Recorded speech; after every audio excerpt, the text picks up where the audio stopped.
Sisi kama wapwani safari hii tumekuja na muamko mwingine mpya, muamko wa kimaendeleo.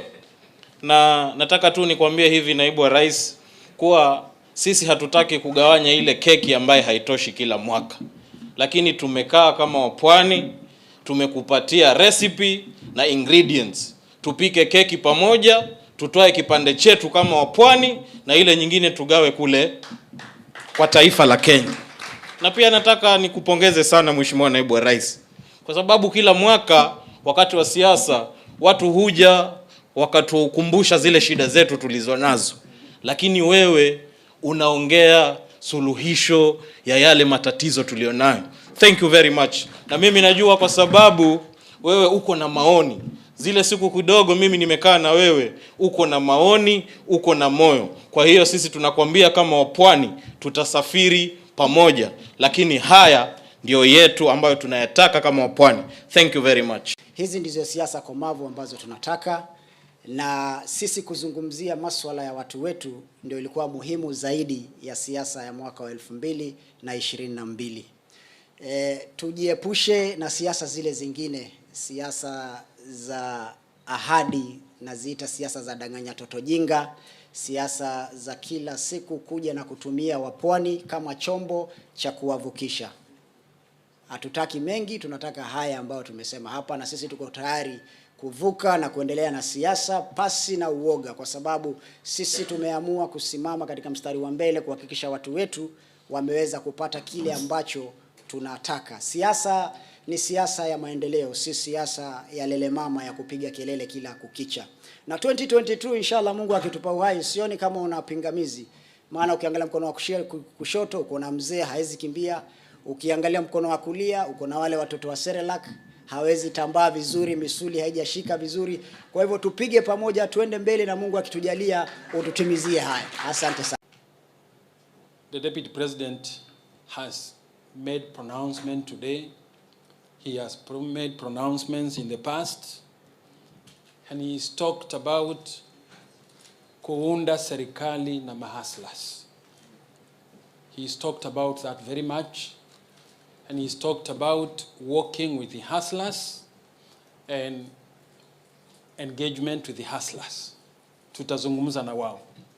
And I think basically what we've heard him say, and together with Devin D, is the elaboration of what that means, bringing the hustlers on the table. Kulete mahustlers kwa meza, tuunde serikali pamoja. I think it's basically that process that Coast Province leaders have gone through today, telling us what the priorities are. And for the Deputy President also, telling us what he thinks and what his vision is moving forward in terms of taking Kenya to the next level.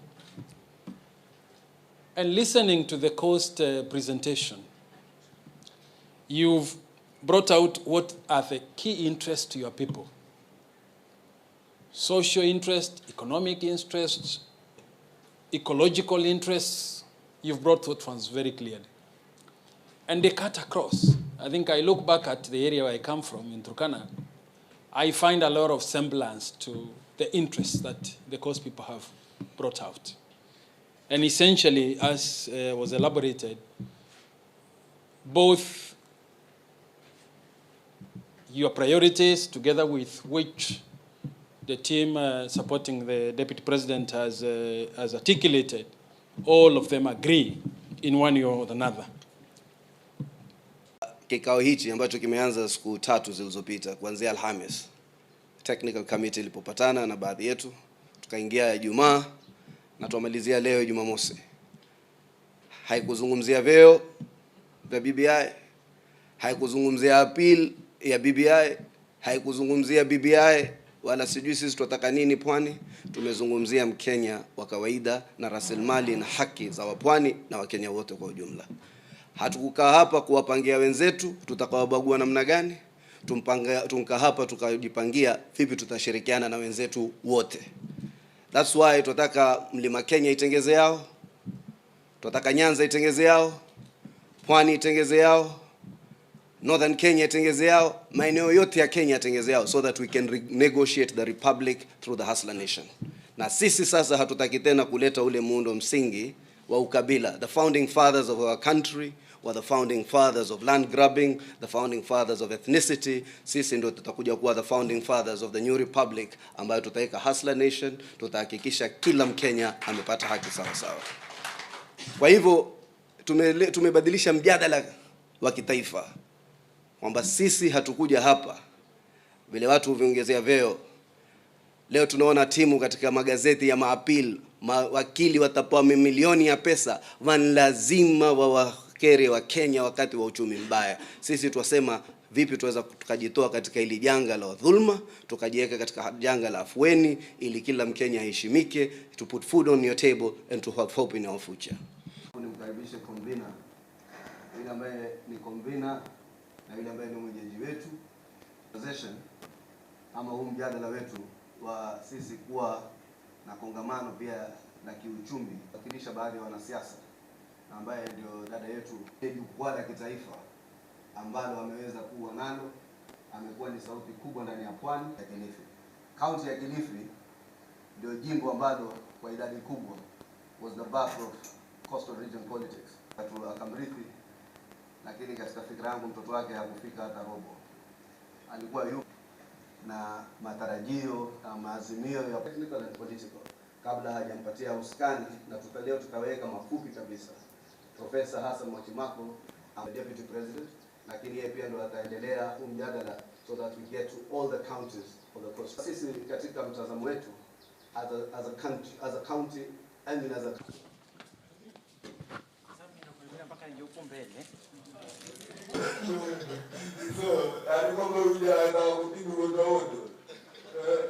kina Mbwana, kuna senator wetu pia na haya Abdul Salam, wako watu wengi sana ambao wako hapa. Kuna huyu sio Dr. Mwalinga tumuona, naona watu wengi sana. Poleni wale ambao sikuweza kuwatambua in person. Kwa hivyo wengi mko hapa na nimeshukuru sana mmejitokeza ili kuja kuona ile kupiga group photo, na wengine mtaponyoka. Kabla mjaponyoka, mashetani hizo ni Dr. Ntende yuko hapa from pale career educationist. So namuna sana Beiti kembeza tarehe simama bunge na West. Haya tutakuombea Mungu asante. Kuna ndugu yetu pale Gaston Cheriot.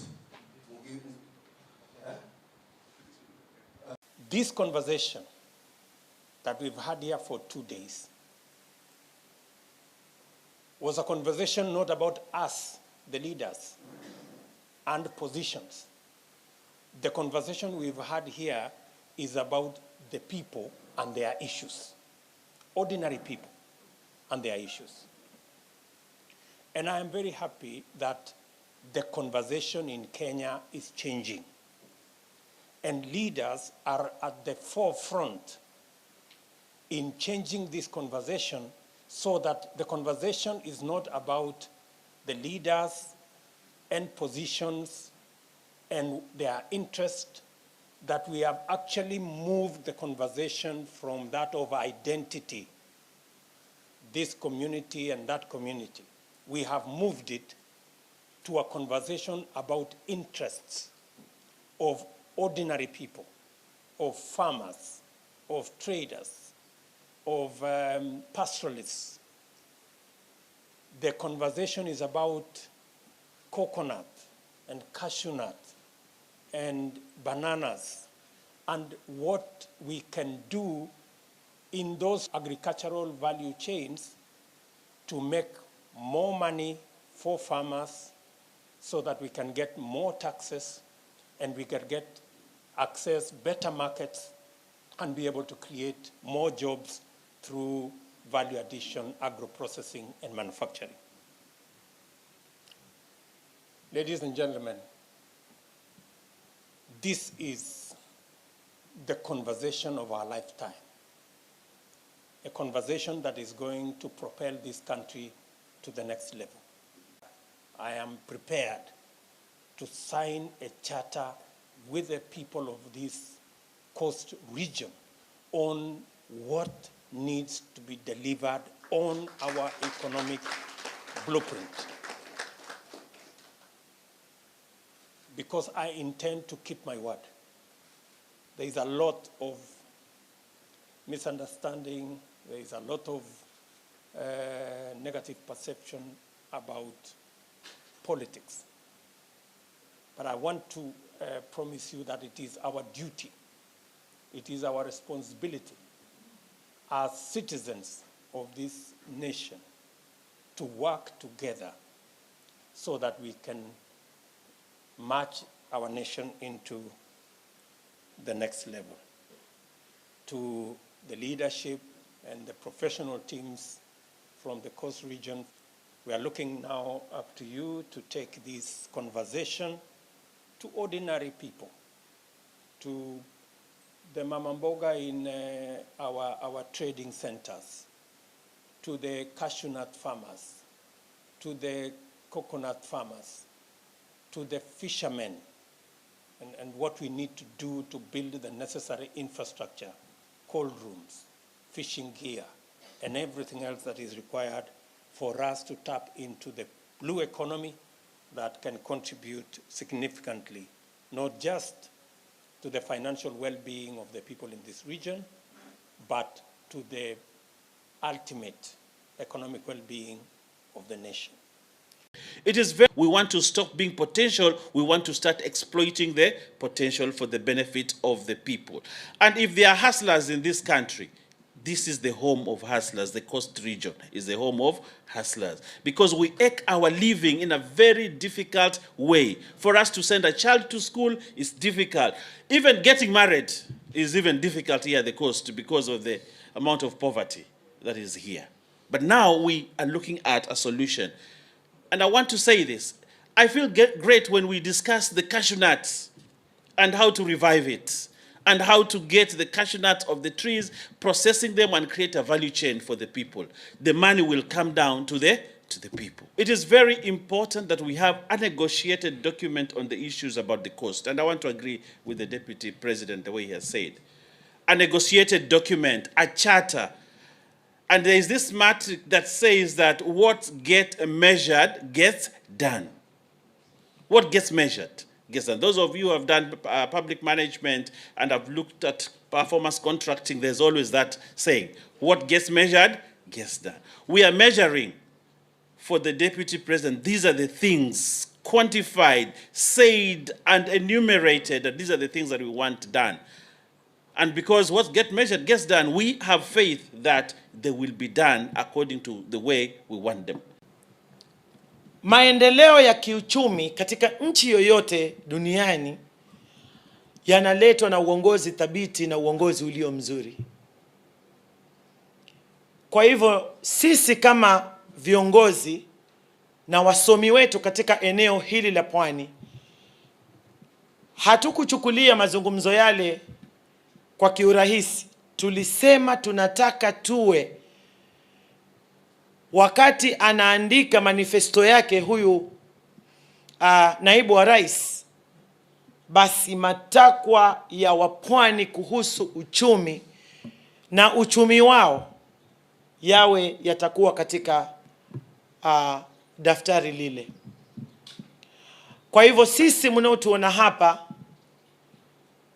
sote tunachangia katika ajenda moja ya kwamba ni wananchi kwanza, alafu wengine watafuata nyuma. Kama ni mazungumzo ya aina hii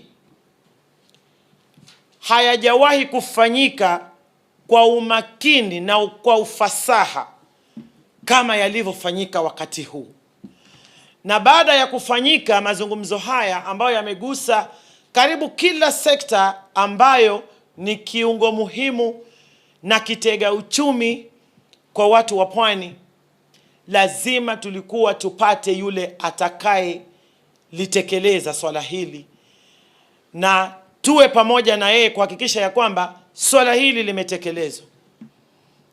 Na unajua huwezi kwenda tafuta mtu ambaye kila akizungumza anasema kabila langu kwanza lishikane, kabila la yule kwanza lije pamoja, watu wanakaa sijui wanazungumzia ukabila na vyeo. hatuna muda wa kupoteza na watu kama hao. Tulikwenda moja kwa moja kwa yule mtu anaizungumza sauti za watu wa Pwani, mwamko mpya wa Wapwani ambao si vyeo, ni wananchi kwanza, na si mwingine ni naibu wa rais. Na hakututafuta, tulimtafuta na tukamwambia, safari hii hutatuambia, tutakwambia na tutasafiri pamoja. Ni furaha yangu kubwa kuona ya kwamba siku ya leo tumeketi na ajenda yetu kubwa kama Wapwani. Tulikuwa tunajadili masuala ya pwani. Ni vipi tutaboresha pwani yetu?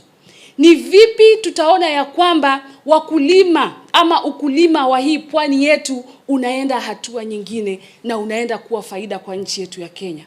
Ni vipi tutaona ya kwamba wanabiashara wakubwa na hata wale wadogo wanaweza kuboreka? Ni vipi tutaona wafugaji wetu wanasaidika katika hii nchi yetu ya Kenya? Kwa hivyo hilo mimi limenitia leo furaha sana. Na mimi vile naona kwamba naibu wa rais ameleta mfumo mpya kwa siasa.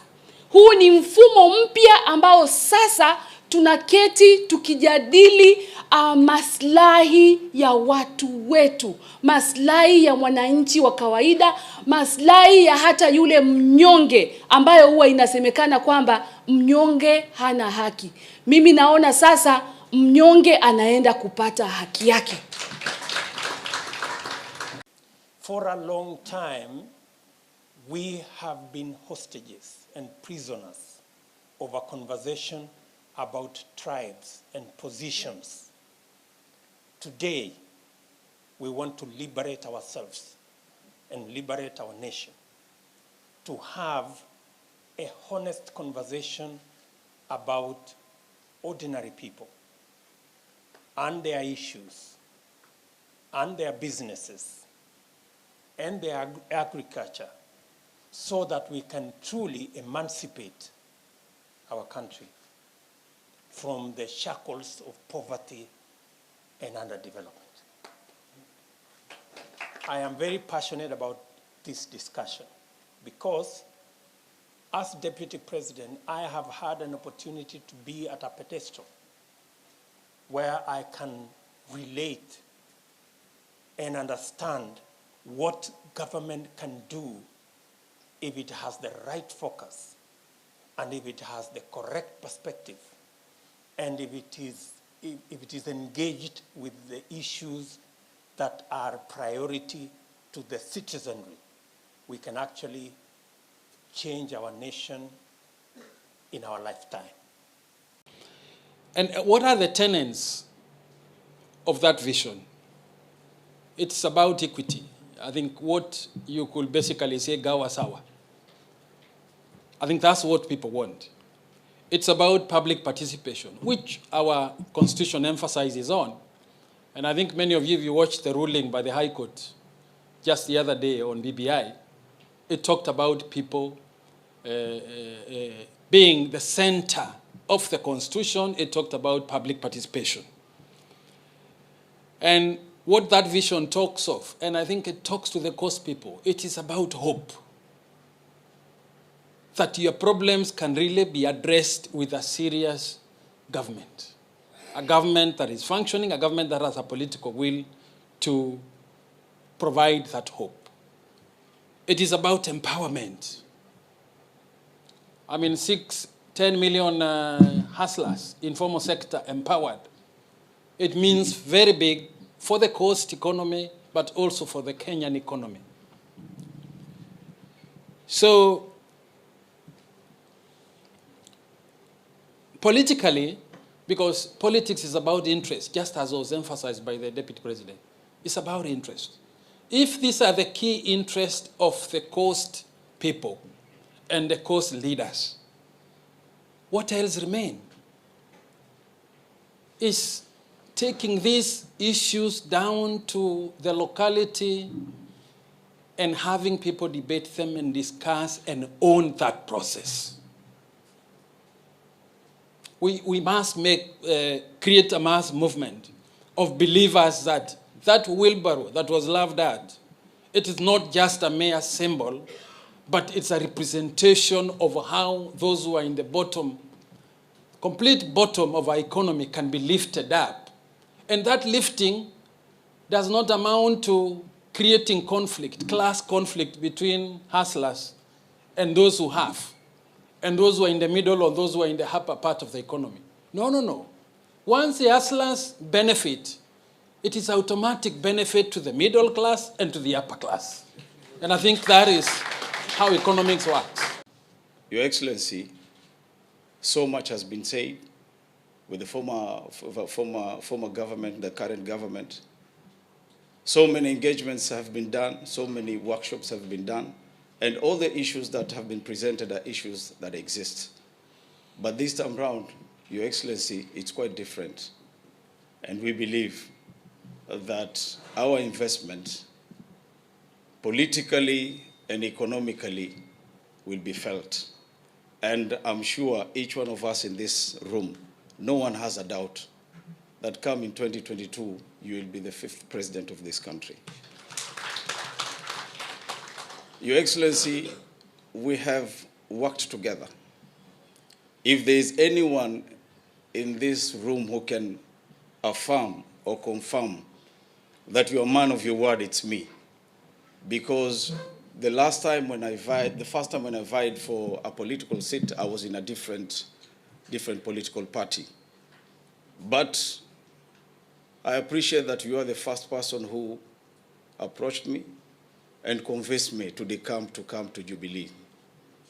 And I believe since that time I started this journey, I'm sure where we are heading is something that we have always been expecting to see the better future for ourselves or for our country.